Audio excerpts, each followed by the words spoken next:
आप सभी का हमारी वीडियो में स्वागत है। यदि आप चैनल पर नए विद्यार्थी हैं तो सबसे पहले आप चैनल को सब्सक्राइब करें। तो चलिए पढ़ना शुरू करते हैं हम आज। तो पिछली वीडियो में हम मोलर चालकता तथा तुल्यांकी चालकता की बात कर चुके थे।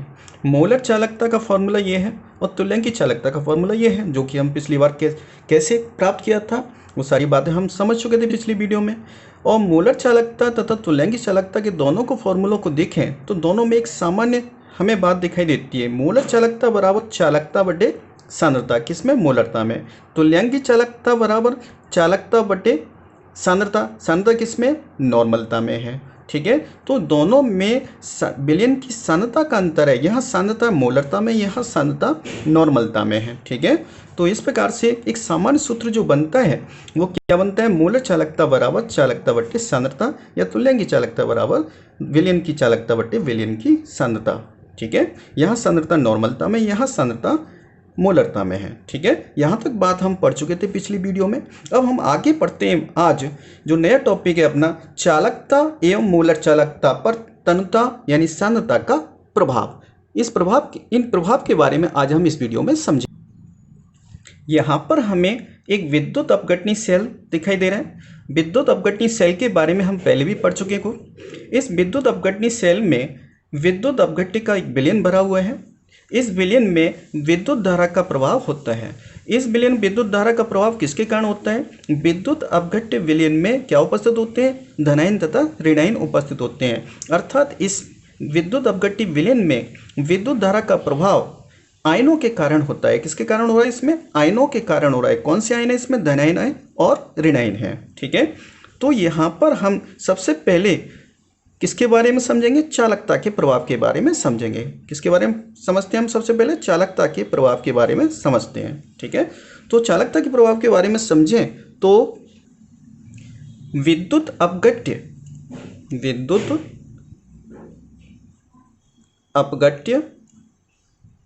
विलयन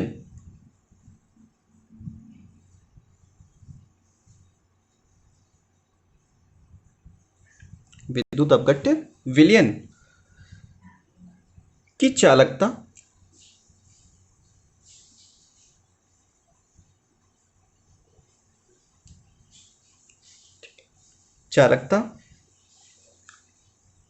आयनों की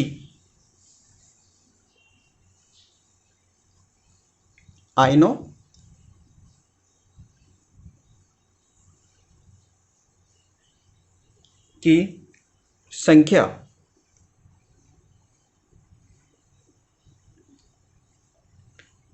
पर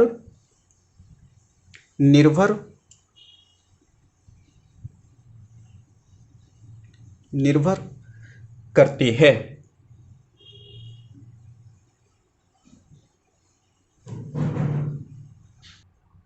तो इसमें जो विद्युत अपघटनी विलयन भरा हुआ है, इस विलयन की चालकता जो है किस पर निर्भर करती है? इस विद्युत अपघटनी विलयन में उपस्थित आयनों की संख्या पर निर्भर करती है। जितने अधिक इसमें धनायन ऋणायन होंगे उसकी चालकता उतनी ही अधिक होगी। इसीलिए हमने यहाँ पर लिखा है विद्युत अपघटनी विलयन। ठीक है, विद्युत अपघट्य विलयन की चालकता आयनों की संख्या पर निर्भर करती है। अर्थात आयनों की संख्या के समानुपाती होती है। अर्थात चालकता किसके समानुपाती हो गई?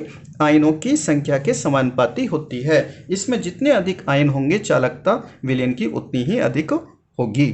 ठीक है, अब हम यहाँ पर यह समझेंगे कि चालकता पर विलयन की सांद्रता का या तनुता का क्या प्रभाव पड़ता है। इसे समझने के लिए हम यहाँ पर दो प्रकार के विलयन लेते हैं। जैसा कि आपको दिखाई दे रहा होगा, यहाँ पर दो प्रकार के विलयन कैसे लेते हैं हम। इसमें विद्युत अपघट्य पदार्थ की मात्रा कितनी ली हमने? 1 मोल लिए हैं। और विलयन का आयतन कुल कितना है? 50 ml है। अर्थात विलयन की सांद्रता क्या हो गई? 1 मोल प्रति 50 ml की सांद्रता हो गई। ये क्या है? इसकी विलयन की सांद्रता। इस सांद्रता का इसमें विलयन भरा है। ये विलयन है। ये जो विलयन है इस सांद्रता का है, जिसमें विद्युत अपघट्य की मात्रा कितनी है? 1 मोल है और विलयन का आयतन कितना है? 50 ml है। तो 50 विलयन का आयतन 50 ml है, अर्थात विलयन की सांद्रता ये हो जाती 1 मोल प्रति 50 ml। ठीक है, अब हम क्या करते हैं, इस विलयन में 50 ml जल यानी विलायक और मिला देते हैं। अब जब इसमें हम 50 ml विलायक यानी जल और मिला देंगे तो विलयन का आयतन कितना हो जाएगा, 100 ml हो जाएगा। पहले 50 ml था, अब विलयन का आयतन कितना हो जाएगा, 50 ml मिलते ही 100 ml विलयन हो जाता है। तो और इसमें विद्युत अपघट की मात्रा कितनी है, 1 मोल है। विद्युत अपघट की मात्रा में कोई परिवर्तन नहीं हुआ, परिवर्तन केवल किस में हुआ है, विलयन के आयतन में हुआ है, क्योंकि विलयन को हमने तनु कर दिया, विलयन की तनुता को हमने यहाँ पर बढ़ा दिया। तनुता को बढ़ाने के लिए हमने क्या किया, इसमें जल मिला दिया यानी विलायक को मिला दिया। इस विलयन में विलायक को मिला देने पर विलयन की तनुता बढ़ गई, विलयन की तनुता क्या हो जाती है, बढ़ जाती है। ठीक है, यहाँ पर विलयन की जो सांद्रता है ये अधिक है, जब हम इसमें जल मिला देते हैं तो विलयन की सांद्रता में कमी आ जाती है। ठीक है, इस पात्र में जो विलयन है, इस पात्र में जो विलयन भरा है उस विलयन की सांद्रता क्या है, 1 मोल प्रति 50 ml। इसमें 50 ml विलायक मिला देने पर यानी जल मिला देने पर अब इस विलयन की सांद्रता क्या होगी, 1 मोल प्रति 100 ml। अर्थात अब ये बताओ कौन सा विलयन अधिक सांद्र होगा, यानी जिसमें पदार्थ की मात्रा अधिक होगी आयतन कम होगा। इसमें पदार्थ की मात्रा उतनी है लेकिन आयतन अधिक हो गया तो इसमें सांद्रता क्या हो गई, इसकी कम हो गई। तो इसी बात को हम यहाँ पर देखें तो विद्युत अपघट की मात्रा यहाँ पर कितनी है, 1 मोल है। कितनी, इसमें 1 मोल है। और विलयन का आयतन कितना है, 50 ml है। विद्युत अपघट की मात्रा इसमें कितनी, 1 मोल है। विलयन का आयतन कितना है, इसमें 100 ml है, यानी विलयन का आयतन 100 ml है। तो हम देखें तो इस विलयन की सांद्रता क्या होगी, अधिक होगी। ठीक है, और इस विलयन की सांद्रता कैसी होगी, कम होगी। अर्थात इनका अपोजिट देखें तो तनुता इस विलयन की कैसी होगी, कम होगी। इस विलयन की तनुता कैसी होगी, अधिक। यानी सांद्रता कम तो तनुता अधिक, सांद्रता अधिक तो तनुता कम होगी। कहने का मतलब ये हो गया कि सांद्रता जो होती है वो 1/, तनुता के समानुपाती, या तनुता जो होती है वो 1/, सांद्रता के समानुपाती होती है। इतना समझिए यहाँ तक। अब हम समझेंगे कि विलयन के प्रति इकाई आयतन में आयनों की संख्या किसमें अधिक है। ठीक है, तो यहाँ पर देखें इसकी सांद्रता अधिक है, इसकी सांद्रता कम है। इस विलयन की सांद्रता कैसी है, कम है। इसकी विलयन की सांद्रता कैसी है, अधिक है। अर्थात इस विलयन की तनुता कम है, इस विलयन की तनुता कैसी है, अधिक है। तो प्रति इकाई आयतन में आयनों की संख्या किसमें अधिक होगी, प्रति इकाई आयतन में उपस्थित आयनों की संख्या। तो एक प्रति इकाई का मतलब हम ये मान लें 1 ml, यानी 1 ml विलयन इसका है, 1 ml विलयन हमने इसका ले लिया।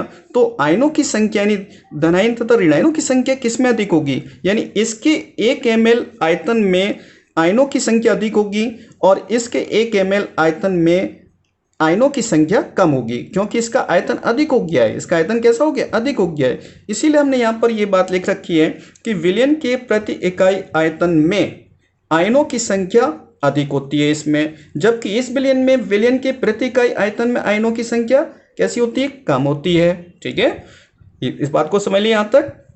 क्योंकि यहाँ पर आयतन बढ़ गया, पदार्थ की मात्रा दोनों में समान है, विद्युत अपघट की जो मात्रा है दोनों में समान है, लेकिन इसका आयतन कम है, इसका आयतन अधिक है। अर्थात विलयन का आयतन इसका कम है, विलयन का आयतन यहाँ पर अधिक है। तो इसमें प्रति इकाई आयतन में उपस्थित आयनों की संख्या अधिक है और इसमें प्रति इकाई आयतन में उपस्थित आयनों की संख्या इसमें कैसी, कम है। ठीक है, इसमें अधिक है और इसमें कम है। तो इस बात का ध्यान रखेंगे। तो और ये बात हम पहले लिख चुके हैं कि विद्युत अपघट्य विलयन की चालकता किस पर निर्भर करती है, आयनों की संख्या पर निर्भर करती है। तो आयन किस में अधिक है, इस वाले विलयन में आयन अधिक है, इस वाले विलयन में आयन कम है। तो चालकता किसकी अधिक होगी, इस विलयन की चालकता अधिक होगी और इस विलयन की चालकता कम होगी। इतना समझ लिया। जिसमें प्रति इकाई आयतन में उपस्थित आयनों की संख्या जिसमें अधिक है उसकी चालकता अधिक, जिसमें प्रति इकाई आयतन में उपस्थित आयनों की संख्या कम है उसकी चालकता कम होती है। इतना समझ लिया। तो इसी बात से यहाँ पर हम निष्कर्ष निकालते हैं कि विलयन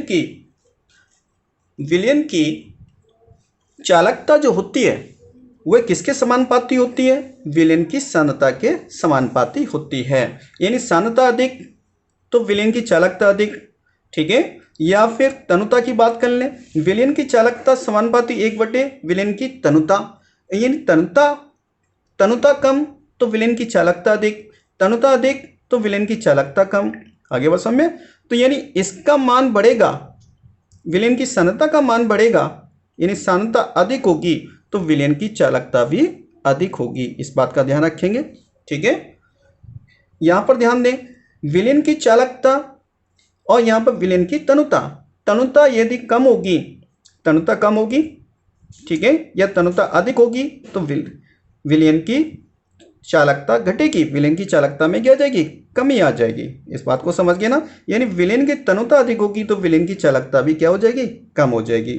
ठीक है, विलेन की सान्द्रता अधिक तो विलेन की चालकता भी अधिक, विलेन की सान्द्रता कम, इसकी सान्द्रता कम है, कम होगी तो विलेन की चालकता भी कम हो जाएगी।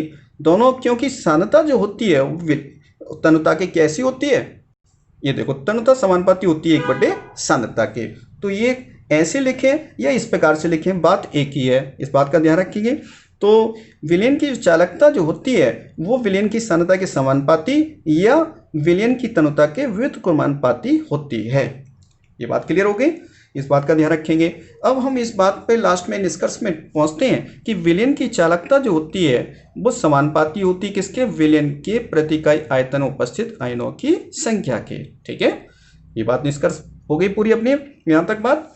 तो विलेन की चालकता किस पर निर्भर करती है, विलेन के प्रति इकाई आयतन उपस्थित आयनों की संख्या पर निर्भर करती है। आयनों की संख्या अधिक तो चालकता अधिक, आयनों की संख्या अधिक तो चालकता अधिक, आयनों की संख्या कम तो चालकता का मान कम होता है। इतनी बात को समझ लिया हमने यहाँ तक। अब हम आगे पढ़ेंगे मोलर चालकता का प्रभाव। किसके बारे में पढ़ेंगे, मोलर चालकता के प्रभाव के बारे में पढ़ेंगे। तो विलेन की मोलर चालकता पर विलेन की तनुता या विलेन की सांद्रता का क्या प्रभाव पड़ता है, इसे समझने के लिए जैसे कि आप देख रहे होंगे हमने इस तरह की व्यवस्था कर रखी है। तो इसे समझने के लिए हम क्या करते हैं, एक विलेन लेते हैं, इस पात्र में एक विलेन लिया हमने, इस पात्र में जो विलेन लिया है उस पात्र में विद्युत अपघट्य की मात्रा कितनी मान लेते हैं हम यहाँ पर, m मान लेते हैं। विद्युत अपघट्य की मात्रा कितनी मान ली हमने यहाँ पर, m, और इसमें जो विलेन का जो आयतन है वो कितना है, v है। यानी यहाँ पर जो विलेन लिया गया है इस पात्र में उसमें विद्युत अपघट्य की जो मात्रा ली गई है वो कितनी ली गई, m ली है हमने, और विलेन का जो आयतन लिया हमने कितना लिया है, v है। यानी m/v की सांद्रता का क्या हो गया, विलेन हो गया। ठीक है, अब हम देखें तो यदि हम इसमें प्रबल विद्युत अपघट्य पदार्थ ले लें, क्या ले लें, प्रबल विद्युत, क्योंकि विद्युत अपघट्य पदार्थ जो होते हैं वो दो प्रकार के होते हैं, एक तो प्रबल विद्युत अपघट्य होते हैं और दुर्बल विद्युत अपघट्य पदार्थ होते हैं। ठीक है, तो सबसे पहले हम क्या लिखते हैं, इसमें विद्युत अपघट्य पदार्थ के रूप में क्या लेते हैं, प्रबल विद्युत अपघट्य पदार्थ लेते हैं। उसकी भी मात्रा कितनी लेते हैं, हम m लेते हैं। ठीक है, और उसमें जब हम विद्युत अपघट्य पदार्थ को विलायक में मिलाते हैं और विलेन बनता है तो विद्युत अपघट्य की जो मात्रा है वो आयनन की मात्रा यानी कितनी m मात्रा में से कितनी मात्रा आयनों में परिवर्तित हो जाती है। ठीक है, सपोज के लिए हमने पोटेशियम क्लोराइड ले लिया, यहाँ पर विद्युत अपघट्य पदार्थ के रूप में हमने क्या लिया, पोटेशियम क्लोराइड ले लिया, यानी KCl ले लिया, मान लिया। ठीक है, तो KCl की 98% मात्रा जितनी ली है उतनी तो आयन में परिवर्तित हो जाती है। तो हम यहाँ पर समझने के लिए ये मान लेते हैं कि एक प्रबल विद्युत अपघट्य की जो मात्रा है वो m है, यानी m का लगभग 95% भाग आयनों में परिवर्तित हो जाता है। शेष कितना भाग बच गया, 5% भाग बच गया जो कि आयनों में परिवर्तित नहीं हुआ है। फिर हम क्या करते हैं, इसमें इसी विलेन में विलायक की मात्रा और बढ़ा देते हैं। अब विलायक की मात्रा हम मान लेते हैं इसमें कितनी है, x, यानी विलायक की मात्रा जो हम इसमें मिलाने जा रहे हैं वो कितनी मान ली हमने, x है, यानी जल की मात्रा इसमें हम बढ़ा रहे हैं। जल की मात्रा इसमें बढ़ाने पर इस विलेन की तनुता में वृद्धि होगी, यानी हम क्या कर रहे हैं, तनुकरण कर रहे हैं। विलायक की मात्रा को इसमें बढ़ा देंगे तो विलेन का क्या हो जाएगा, तनुकरण हो जाएगा। ठीक है, यानी तनुकरण करने का मतलब होता है तनुता को बढ़ाना, यानी इसकी तनुता को बढ़ाते हैं। ठीक है, तो विलायक की मात्रा जब हम इसमें मिला देते हैं तो इसका आयतन इसकी तुलना में पहले से अधिक हो जाएगा, पहले इतना था अब अधिक हो गया, यानी x मात्रा मिलाने पर इतना अधिक हो गया। ठीक है, तो यहां पर हम क्या देखते हैं, विलेन की तनुता बढ़ती है। अब विलयन की तनुता बढ़ती है तो हम क्या देखते हैं, आयनन की मात्रा भी बढ़ती है। आयनन की मात्रा का मतलब बचा हुआ शेष भाग कितना था, 5%, और इसमें केवल 95% ही भाग एम का, यानी जितनी मात्रा ली थी उसका 95% भाग ही केवल आयनों में परिवर्तित हुआ था। यानी आयनन की मात्रा इसमें कितनी है, केवल एम का 95% है। अब हम क्या करते हैं, इसमें जल मिला दिया तो इसमें आयनन की मात्रा में वृद्धि हो जाती है। अब जो आयनन की मात्रा में वृद्धि होती है वो कितनी होती है, एम का लगभग कितना, 98%।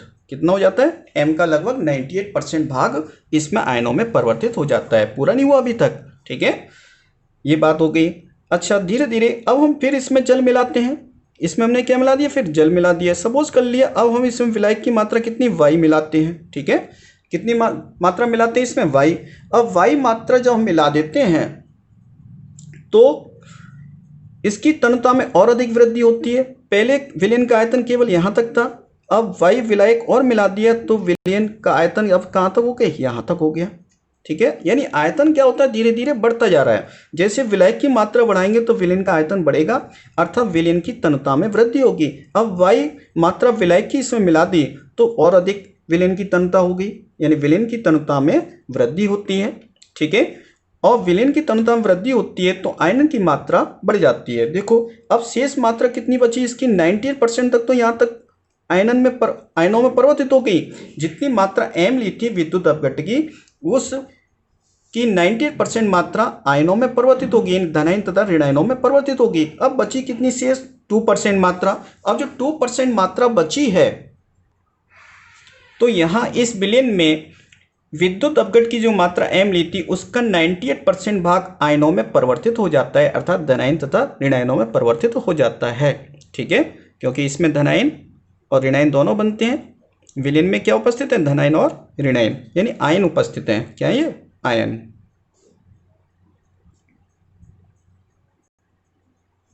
ठीक है, ये विलयन है। अच्छा, अब ये देखते हैं कि यहाँ पर पहले आयतन कितना था विलयन का, V था। अब X विलायक और मिला दिया तब विलयन का आयतन कितना हो गया, V प्लस एक्स हो गया आयतन, ठीक है। और विद्युत अपघट्य की लगभग 98% मात्रा धनायन तथा ऋणायनों में अर्थात आयनों में परिवर्तित हो जाती है। अच्छा, अब इसके बाद हम फिर से विलायक मिलाते हैं इसमें। फिर से विलायक जब हम मिलाएंगे, यानी विलायक की वाई मात्रा जब हम इसमें मिलाएंगे तो क्या होगा, विलयन का आयतन बढ़ जाएगा। विलयन का आयतन बढ़ने पर अब कितना आयतन हो जाएगा विलयन का, ये देखते हैं, V प्लस एक्स और प्लस वाई मात्रा और आ गई। पहले से V प्लस एक्स होता ही, अब वाई मात्रा और इसमें ऐड हो गई, ठीक है। तो यहाँ पर अब विलयन का आयतन इतना हो गया। आयनन की मात्रा क्या हो जाएगी, अब बची कितनी थी, 2% मात्रा बची है। तो यहाँ पर हम मान लेते हैं कि जितनी मात्रा थी उसका 100% भाग किसमें चेंज हो गया, आयनों में परिवर्तित हो जाता है। 100% भाग किसमें परिवर्तित हो गया, आयनों में परिवर्तित हो जाता है। अर्थात हम क्या देखते हैं, जैसे जैसे विलायक की मात्रा बढ़ाते हैं अर्थात विलयन का तनुकरण करते हैं या विलयन की तनुता बढ़ाते हैं तो विद्युत अपघट्य के आयनन की मात्रा में वृद्धि होती है। इतनी बात हमें दिखाई दे रही है। तो विद्युत अपघट्य के आयनों की संख्या बढ़ेगी। अब इसमें धनायन तथा ऋणायन और भी अधिक हो गए, धनायन तथा ऋणायन क्या हो गए, इसमें और भी अधिक हो गए, लेकिन विलयन का आयतन बढ़ता जा रहा है, ये बात भी हमें दिखाई दे रही है। तो यहाँ पर हम देखते हैं कि तनुता, विलायक मिलाने पर तनुता बढ़ गई, ठीक है। तो आयनन की मात्रा में भी वृद्धि होती है, आयनन की मात्रा में वृद्धि होती है। और आयनन की मात्रा बढ़ती है तो विलयन की मोलर चालकता भी बढ़ती है। तनुता बढ़ती है तो आयनन की मात्रा बढ़ती है, और आयनन की मात्रा बढ़ती है तो विलयन की मोलर चालकता में भी वृद्धि होती है। यानी यहाँ पर जो विलयन की मोलर चालकता थी, इस विलयन की मोलर चालकता और भी अधिक हो जाती है। इसके बाद हमने वाई विलायक की मात्रा इसमें और मिलाई तो तनुता में और अधिक वृद्धि हो जाती है, और तनुता में वृद्धि अधिक होने के साथ आयनन की मात्रा भी अधिक हो जाती है। आयनन की मात्रा अधिक होने के साथ विलयन की मोलर चालकता भी बढ़ती है, ठीक है। तो इसका मतलब हो गया इस विलयन की तुलना में इस विलयन की मोलर चालकता अधिक, और इस विलयन की तुलना में इस विलयन की मोलर चालकता अधिक हो जाती है। अर्थात हम कह सकते हैं कि विलयन का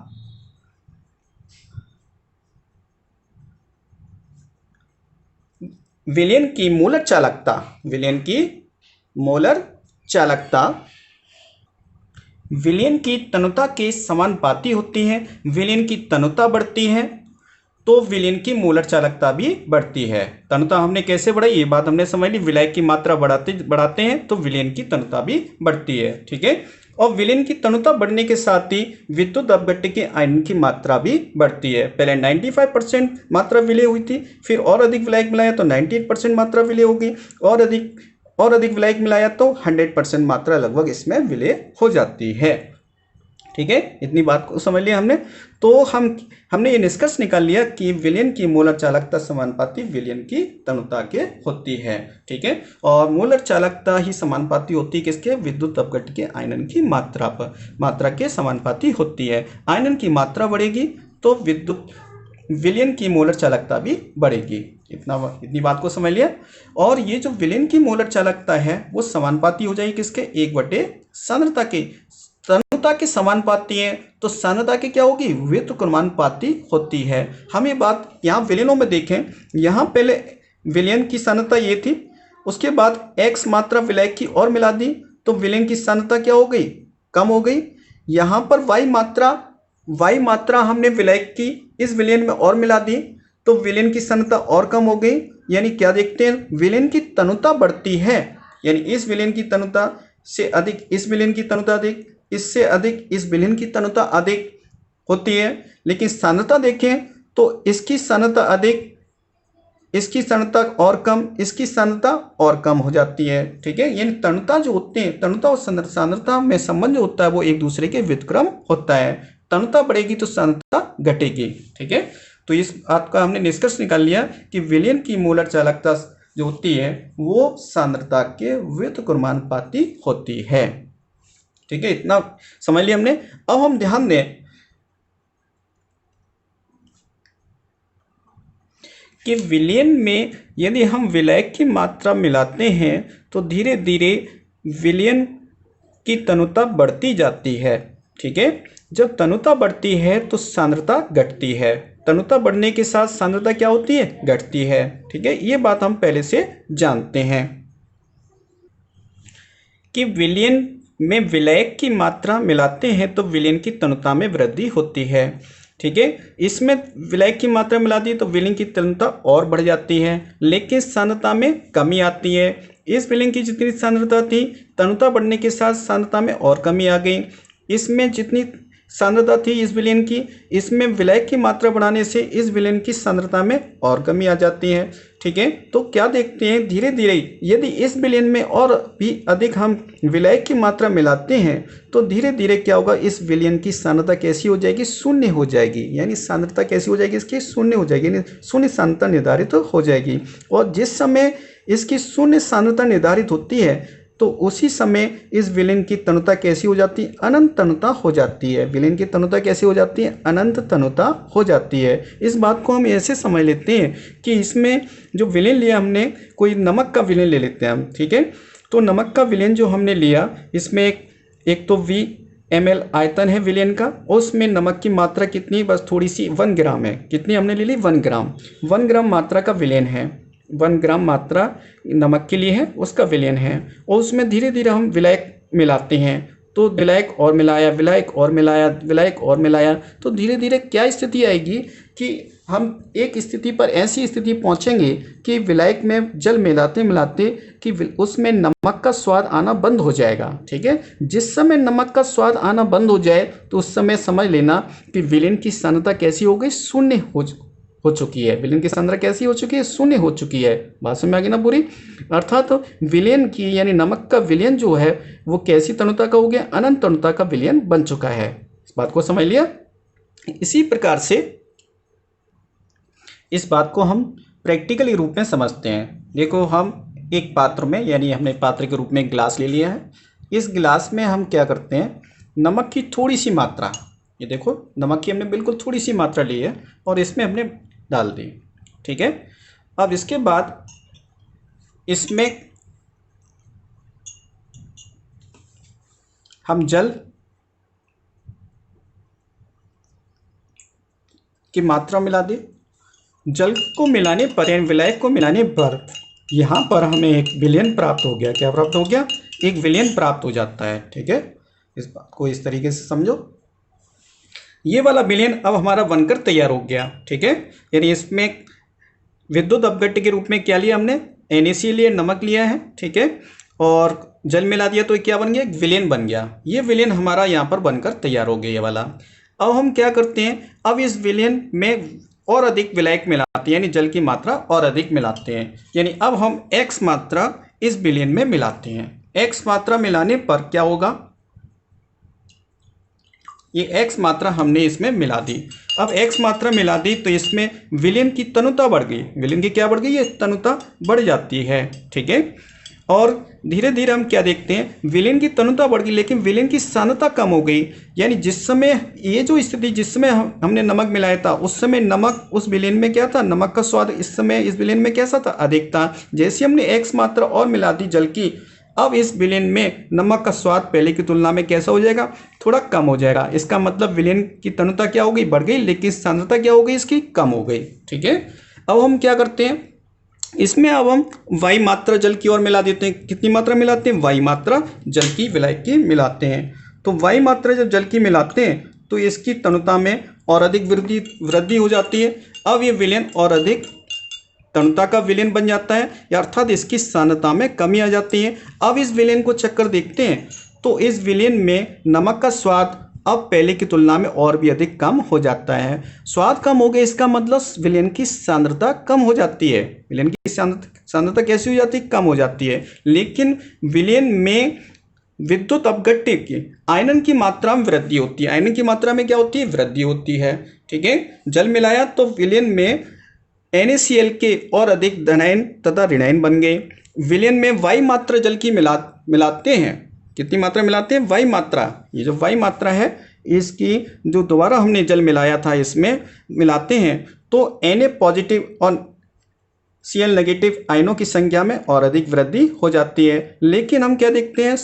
तनुता विलयन की बढ़ती जाती है। विलयन की तनुता क्या होगी? बढ़ जाती है और नमक का स्वाद और भी अधिक कम होता जाता है। ठीक है, तो नमक का स्वाद कम हो रहा है तो इसका मतलब विलयन की सांद्रता कम हो रही है, और इसमें विलायक की मात्रा हम बढ़ा रहे हैं तो इसका मतलब विलयन की तनुता बढ़ती जा रही है।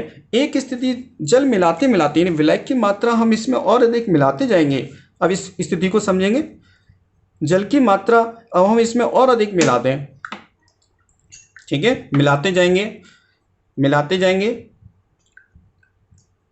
मिलाते जाएंगे। अब इस स्थिति में हम जरा इसको चक्कर देखें। इसको चक्कर देखेंगे तो हमें इस विलयन में नमक का स्वाद नहीं आएगा। नमक का स्वाद बिल्कुल नहीं लगेगा। तो इसका मतलब ये हो गया इस विलयन की सांद्रता कैसी हो गई? शून्य हो गई। विलयन की सांद्रता कैसी हो गई? इसकी शून्य, क्योंकि अब इस विलयन में नमक का स्वाद बिल्कुल नहीं आ रहा है। अर्थात अब इस विलयन की तनुता बहुत अधिक हो चुकी है। इस विलयन की तनुता इतनी अधिक हो चुकी है कि इसमें विलयन नमक का स्वाद नहीं आ रहा है। अर्थात इस स्थिति में सांद्रता कैसी होगी? इसकी शून्य हो जाती है। अर्थात विलयन की तनुता कैसी हो जाती है? अनंत तनुता हो जाती है। अब इस अनंत तनुता पर या शून्य सांद्रता पर मोलर चालकता का जो मान होगा वो कैसा होगा? अधिकतम होगा, क्योंकि मोलर चालकता का मान हर स्टेप में तनुता बढ़ने के साथ मोलर चालकता का मान बढ़ता है। ठीक है, मोलर चालकता का मान कैसा होगा? सबसे अधिक होगा। यानी शून्य सांद्रता पर लैम्डा m का मान अर्थात मोलर चालकता का मान कैसा होगा? सबसे अधिक होगा। और ये जो मान अधिकतम मान जो होगा विलयन की मोलर चालकता का अधिकतम मान जो होगा इस स्थिति पर, वही अधिकतम मान ही क्या कहलाएगा? अनंत तनुता पर मोलर चालकता कहलाता है। अर्थात लैम्डा m इन्फिनिटी, इसे हम किससे दर्शाते हैं? लैम्डा m इन्फिनिटी से दर्शाते हैं। यानी अनंत तनुता पर मोलर चालकता कहते हैं इसे, या सीमांत मोलर चालकता कहते हैं। इसी को हम क्या कहते हैं? सीमांत मोलर चालकता या अनंत तनुता पर मोलर चालकता कहते हैं। ठीक है, ये बात क्लियर होगी ना? यानी अनंत तनुता पर लैम्डा m यानी मोलर चालकता का जो अधिकतम मान होता है उसी अधिकतम मान को ही सीमांत मोलर चालकता या अनंत तनुता पर मोलर चालकता कहते हैं। तो अभी हमने एक प्रयोग के द्वारा विलयन की तनुता सांद्रता के बारे में समझा और शून्य सांद्रता कब होती है, अनंत तनुता कब होती है, और उसका लैम्डा एम का मान अधिकतम कब होता है, और लैम्डा इन्फिनिटी यानी अनंत तन्यता पर या सीमांत मोलर चालकता कब कहते हैं। ठीक है, इतनी बात को समझा था अभी हमने प्रयोग के द्वारा। अब हमने जो अभी बात समझी थी प्रबल विद्युत अपघट्य को लेकर के समझी थी। सोडियम क्लोराइड ले लें या पोटेशियम क्लोराइड ले लें, तो ये क्या है, प्रबल विद्युत अपघट्य पदार्थ थे जो हमने अभी प्रयोग में भी लिए थे। ठीक है, अब हम दुर्बल विद्युत अपघट्य पदार्थ लेते हैं। किसके लिए बात समझते हैं, हम दुर्बल विद्युत अपघट्य के लिए बात समझते हैं। तो दुर्बल विद्युत अपघट्य की मात्रा कितनी लेते हैं, एम लेते हैं। ठीक है, एम मात्रा है किसकी, दुर्बल विद्युत अपघट्य की एम मात्रा है। ठीक है, इस विलयन में दुर्बल विद्युत अपघट्य की मात्रा कितनी, एम है, और विलयन का आयतन कितना है, वी है। आयनन की मात्रा इसकी कितनी है, जिस समय ये विलयन बनाया, जिस समय ये मात्रा हमने इस विलायक में मिलाई और विलयन बना, उस समय इस पदार्थ की मात्रा यानी इस विद्युत अपघट्य यानी दुर्बल विद्युत अपघट्य की मात्रा कितनी आयनों में विभाजित हो जाती है, आयनों में परिवर्तित हो जाती है, वो हम मान लेते हैं एम का 20%, क्योंकि दुर्बल विद्युत अपघट्य का आयनीकरण यानी वियोजन कम होता है, यानी कम आयनों में परिवर्तित होते हैं, इसीलिए दुर्बल विद्युत अपघट्य कहलाते हैं। और जो प्रबल होते हैं वो अधिक आयनों में वियोजित हो जाते हैं, जबकि यहाँ पर हमने कितनी दर्शाई थी, 95% मात्रा आयनों में परिवर्तित हो जाती है। अब इसी को देखें तो दुर्बल विद्युत अपघट्य की मात्रा जो ली थी उसमें से 20% मात्रा इस विलयन में आयनों में वियोजित होती है, आयनों में परिवर्तित होती है। फिर हम क्या करते हैं, इसमें x मात्रा मिलाते हैं, इस विलयन में, इसी दुर्बल विद्युत अपघट्य के विलयन में हम x मात्रा विलय की मिलाते हैं, विलयन की तनुता बढ़ती है, तनुता बढ़ने के साथ आयनन की मात्रा भी बढ़ती है, अर्थात आयनों की संख्या भी इस विलयन में बढ़ती है। तो आयनन की मात्रा अब कितनी हो जाती है, m का यानी x विलय की मात्रा मिलाने पर अब आयनन की मात्रा कितनी हो जाती है, m का मान लेते हैं हम 50%, यानी 50% जो दुर्बल विद्युत अपघट्य पदार्थ जो m लिया था उसका 50% भाग आयनों में परिवर्तित हो जाता है। तो हम क्या देखते हैं, तनुता बढ़ने के साथ आयनन की मात्रा बढ़ती है। इसी प्रकार से यहाँ पर आ जाए, अब हम इस विलयन में y मात्रा विलय की मिलाते हैं तो विलयन की तनुता और अधिक बढ़ती है, यानी विलयन का तनुकरण होता है। तनुकरण का मतलब विलयन की तनुता बढ़ती है, तीर का निशान ऊपर है, इसका मतलब विलयन की तनुता बढ़ती है। तो यहाँ पर आयनन की मात्रा हम ये मान लेते हैं कि m का लगभग कितना 80% भाग आयनों में परिवर्तित हो गए, यानी इस विलयन में दुर्बल विद्युत अपघट्य की जितनी मात्रा ली थी उसका 80% भाग धनायन तथा ऋणायनों में परिवर्तित हो जाता है, अर्थात आयनों में परिवर्तित हो जाता है। अब बचा इसका 20% भाग, तो इसमें और अधिक हम क्या मिलाएंगे, जल मिलाएंगे, विलायक मिलाएंगे, तो क्या होगा, फिर से इसकी मात्रा क्या होगी, और जो शेष मात्रा जो बची 20% वो शेष मात्रा भी किस में परिवर्तित हो जाएगी, आयनों में परिवर्तित हो जाएगी। ठीक है, यानी जिस समय इसकी शेष मात्रा यानी 100% मात्रा यानी इस दुर्बल विद्युत अपघट्य की 100% मात्रा क्या होगी, विलायक की मात्रा अधिक मिलाते मिलाते 100% मात्रा पूरी किस में परिवर्तित हो जाएगी, आयनों में परिवर्तित हो जाती है। और जिस स्थिति पर ये आयनों में परिवर्तित होगी उस समय विलयन की सांद्रता क्या हो जाएगी, शून्य हो जाएगी, अर्थात अनंत तनुता हो जाएगी। विलयन की तनुता कैसी हो जाएगी, उस समय अनंत हो जाएगी, और उस अनंत तनुता पर मोलर विलयन की मोलर चालकता का मान अधिकतम होता है, और वही अधिकतम मान ही क्या कहलाता है, अनंत तनुता पर मोलर चालकता कहलाता है। ठीक है, ये प्रतीक किसका है, अनंत तनुता पर मोलर चालकता का प्रतीक है, यानी इन्फिनिटी का निशान है, यानी अनंत। ठीक है, ये बात क्लियर हो गई। तो ये ध्यान रखेंगे कि जैसे जैसे हम तनुता बढ़ाते हैं आयनन की मात्रा बढ़ती है, आयनन की मात्रा बढ़ती है। प्रबल विद्युत अपघट्य में प्रारंभ में आयनन अधिक हो जाता है, उसके बाद तनुता बढ़ाने पर आयनन की मात्रा में कम वृद्धि होती है। आयनन की मात्रा में वृद्धि क्या होती है, कम होती है। देखो 95 से 98% हुआ, 98 से फिर 100, यानी आयनन की मात्रा कम परिवर्तित हुई तनुता बढ़ाने पर। लेकिन यहाँ दुर्बल विद्युत अपघट्य में देखें तो हमें क्या दिखाई देता है, तनुता बढ़ाने पर आयनन की मात्रा अधिक बढ़ती है, आयनन की मात्रा में वृद्धि अधिक होती है। तो इस बात का ध्यान रखें, विद्युत अपघट्य के आयनन की मात्रा अधिक होगी, विद्युत अपघट्य के आयनन की मात्रा अधिक होगी तो उस विलयन की मोलर चालकता का मान भी अधिक होगा। यानी यहाँ पर आयनन की मात्रा अधिक बढ़ती है तो मोलर चालकता का मान भी अधिक बढ़ेगा। ठीक है, जबकि यहाँ पर प्रबल विद्युत अपघट्य के देखें, यहाँ आयनन की मात्रा इनकी तुलना में कैसी कम है, तो इसका मतलब यहाँ विलयन की जो मोलर चालकता है, मोलर चालकता का मान कम बढ़ेगा। यहाँ मोलर चालकता का मान कम बढ़ेगा, जबकि दुर्बल विद्युत अपघट्य में मोलर चालकता का मान अधिक बढ़ेगा। कारण क्या है? आयनन की मात्रा। यहाँ आयनन की मात्रा अधिक वियोजित होती है, जबकि यहाँ आयनन की मात्रा कम वियोजित है। यानी वियोजन की मात्रा यहाँ पर कम है, यहाँ वियोजन की मात्रा अधिक है। ठीक है, इसीलिए हमने लिखा है विलयन की मोलर चालकता समानुपाती विद्युत अपघट्य के आयनन की मात्रा, अर्थात तनुता भी बढ़ती है तनुता के समानुपाती। और इसी को अपोजिट में के रूप में पढ़ें तो अपोजिट कंडीशन क्या है? विलयन की मोलर चालकता समानुपाती 1/, सांद्रता, अर्थात सांद्रता के व्युत्क्रमानुपाती होती है। ये बात हम यहाँ तक पूरी अच्छी तरीके से समझ चुके हैं। अब हम इनकी जो बातें समझ चुके हैं उन बातों को हम नोट करते हैं एक एक करके।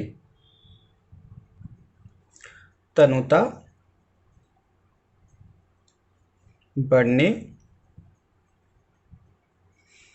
के साथ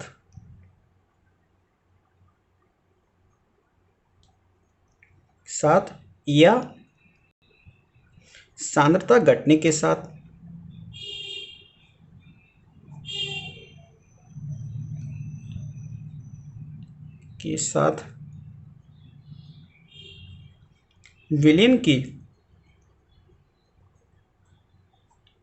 विलयन की मोलर चालकता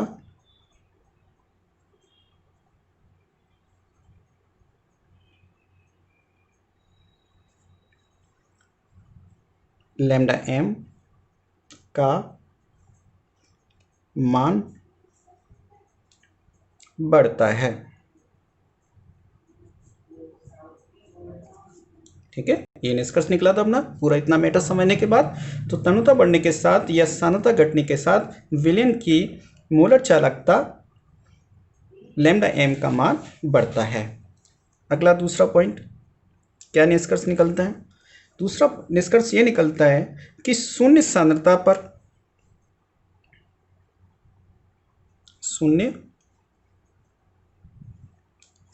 पर या अनंत तनुता पर, ये ना यहाँ पर ये पढ़ा था हमने, ये शून्य सांद्रता पर या अनंत तनुता पर, इसी पॉइंट को लिख रहे हैं यहाँ पर हम। शून्य सांद्रता पर लैम्डा m यानी मोलर चालकता का अधिकतम मान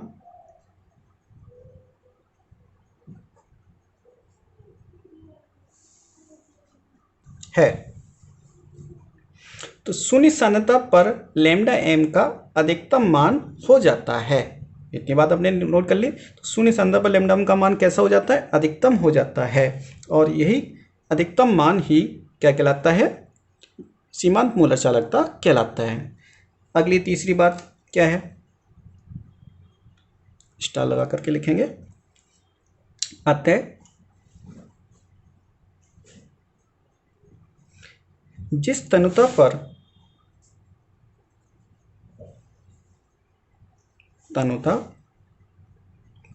लैम्डा m का मान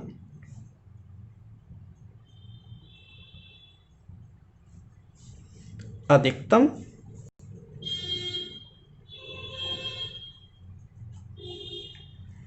हो जाता है उसे अनंत तनुता कहते हैं। बिल्कुल सिंपल पॉइंट।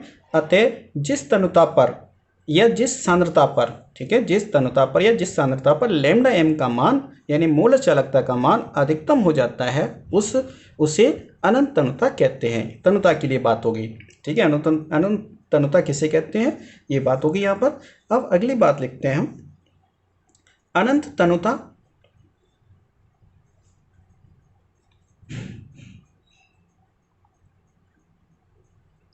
पर विद्युत, तो ये लिख दिया अनंत तनुता पर, ये वाली अनंत तनुता अनंत तनुता पर विद्युत अपघट्य की मोलर चालकता को सीमांत मोलर चालकता कहते हैं। इससे इसका प्रतीक क्या होता है, लैम्डा एम इन्फिनिटी होता है।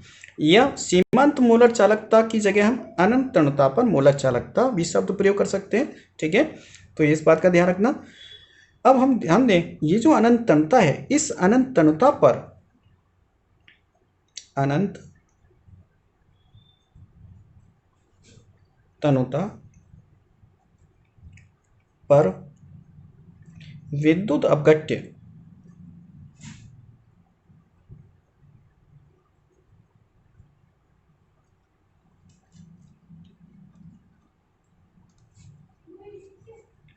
अनंत तनुता पर विद्युत अपघट्य का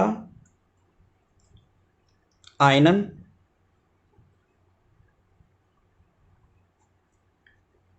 को वियोजन भी कहते हैं। आयनन पूर्ण रूप से हो जाता है।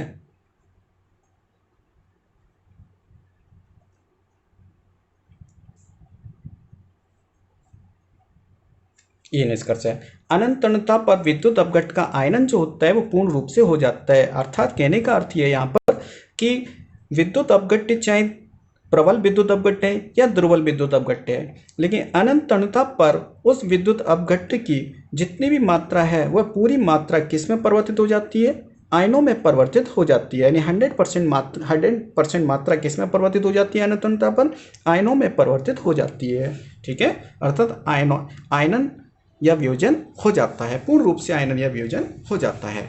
ये बात होगी यहाँ तक। तो समझी हुई प्रैक्टिकली बातों को हमने यहाँ पर एक निष्कर्ष के रूप में नोट कर लिया।